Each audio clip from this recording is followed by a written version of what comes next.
মেথি পরোটা তো তোমরা সবাই তৈরি করেছো, তবে এই একটা সামান্য উপকরণ দিলেই তৈরি হয়ে যাবে একদম সফট সফট মেথি পরোটা। তো চলো তৈরি করে দেখাই আজকের রেসিপি।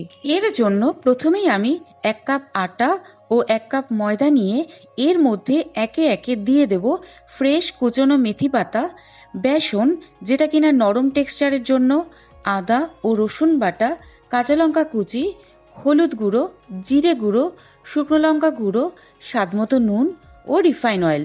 এবারে এগুলোকে একসাথে ভালোভাবে মিশিয়ে নিয়ে উষ্ণ গরম জল দিয়ে মেখে একটা ডো তৈরি করে নেব।